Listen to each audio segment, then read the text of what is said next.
I recently discovered that Claude's web browser voice mode is different than the voice mode in the app.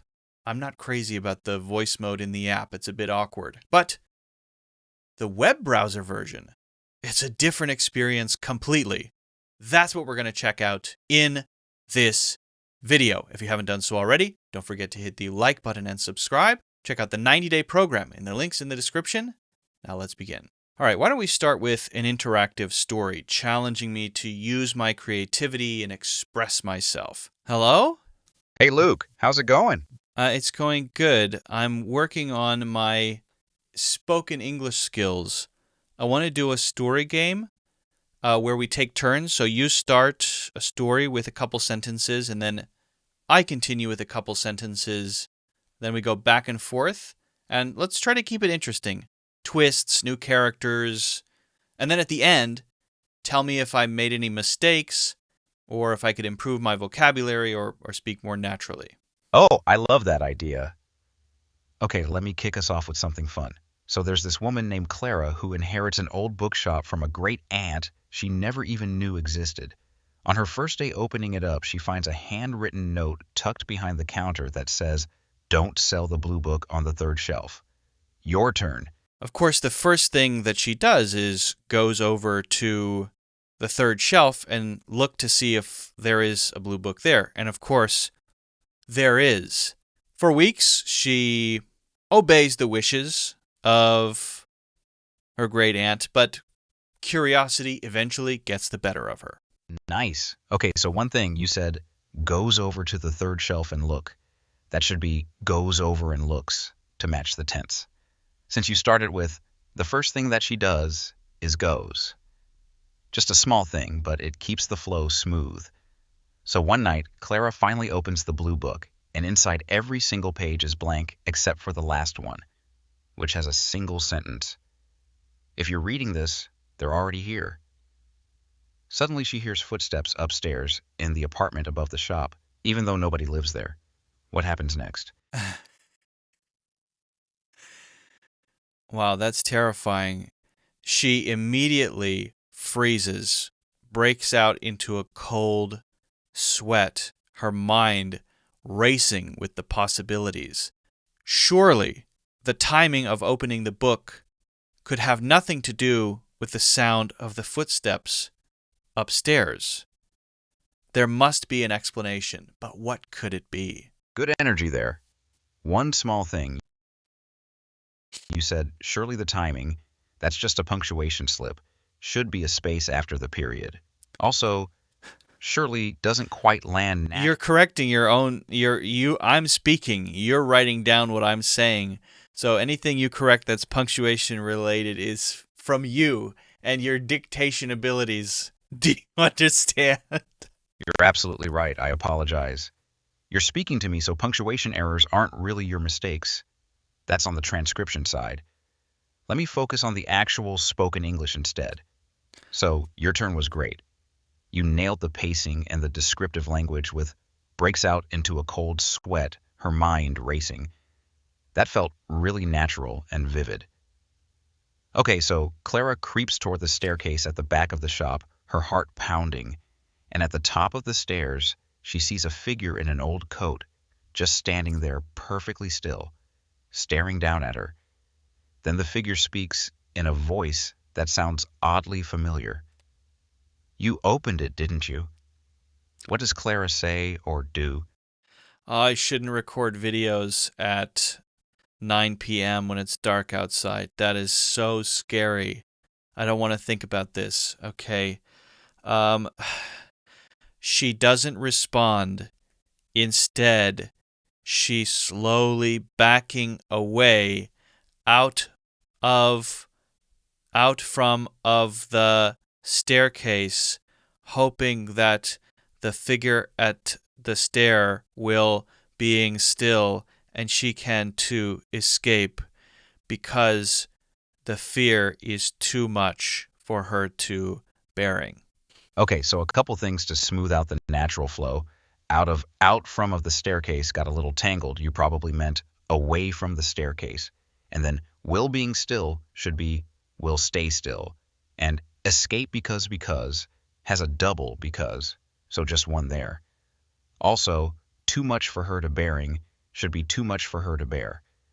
But honestly, the emotion and the pacing you captured, that panic, the stammering almost, that actually works really well for the character in that moment. She makes it to the door and gets outside, breathing hard on the sidewalk. A car pulls up slowly next to her with the window down, and an older woman leans out. Get in, I can explain everything about that book. Do you trust her?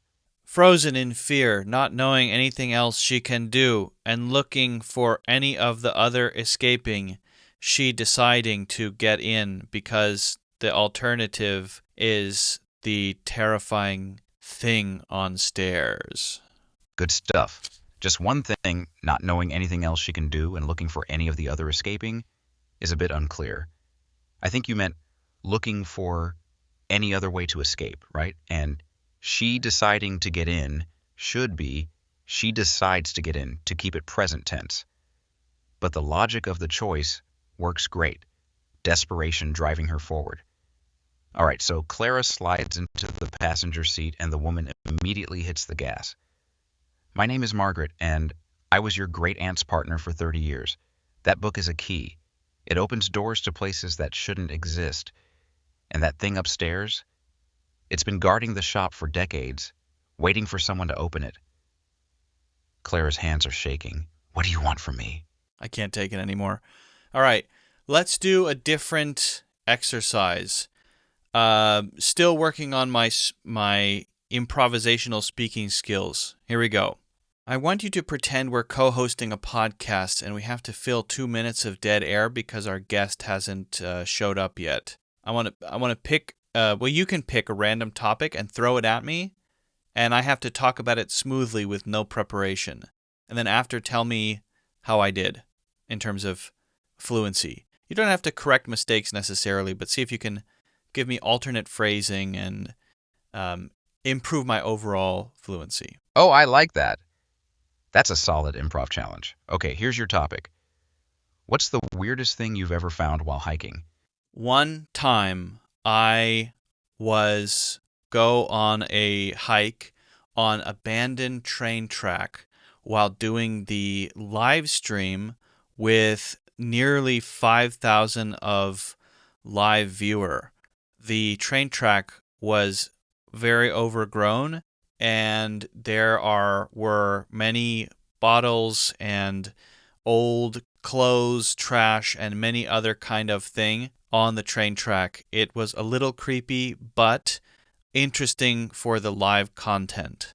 I found, surprisingly, a journal or a notebook and opened it to find many lyrics for a rap song inside, or many rap songs. And I read some of the lyrics on the live stream, and then I heard some strange noises, so I escaped from the abandoned train line. Nice. You held it together really well under pressure. A few things to smooth out the flow. I was going on a hike. Should be I went on a hike. Were many bottles. You caught yourself there, but there were is the right past tense. And many other kind of thing works better as many other kinds of things. Here's how I'd rephrase some of that for more natural pacing. Instead of, I found surprisingly a journal, you could say what really surprised me was finding this journal. It puts the emphasis on the surprise more naturally. And instead of, I escaped from the abandoned train line, you could say I got out of there pretty fast. It's more conversational and less repetitive. Overall, though, your storytelling was solid. You gave good detail, kept the energy up, and you didn't lose the thread even with the time pressure. The creepy vibe came through. How'd that feel? Yeah, very good. Let's do one more thing, a separate task. Are you ready? Yeah, absolutely. What have you got? Give me a moral dilemma, something with no clear right answer. And I have to argue one side for a couple minutes, and then if you want, you can argue the opposite side, and then tell me how well I explained myself and give me suggestions on how I could have explained myself better. All right, here's one for you. Imagine you're a teacher, which, hits close to home. And you discover that one of your best students has been using AI to write their essays. They're learning a ton from your feedback, improving their skills genuinely, but technically they're breaking the rules. Do you report them or give them a chance to come clean first? Go. Can you clarify this scenario? Am I in an institution where the rules state that AI is not allowed? Yeah, good question. Let's say you're teaching at a traditional high school where the handbook explicitly prohibits AI use on assignments. So there's a clear rule on the books. Does that help? Yeah, I think the first thing I would do, quite frankly, is empathize with the student and just say, hey, listen, AI is so useful, and I think the rules are lagging behind the innovation here, and that you're probably not being best served by the rules because they're behind. They haven't caught up with what's possible with AI. So you're just working in, and I, as a teacher who has to enforce the rules, we're just working in a framework that's out of date. I think that these skills can be learned both with AI and without. So if you want to talk about how to learn these skills, we can come up with a plan where you follow the rules technically, right? Turning in an essay, but we can talk about how to use AI tools for your own stuff, for your personal work, for things you do on the side, so that you don't fall behind and you don't have to limit yourself. That's really compelling. You didn't dodge responsibility, but you reframed the whole situation as a systems problem rather than a student problem. That's sophisticated.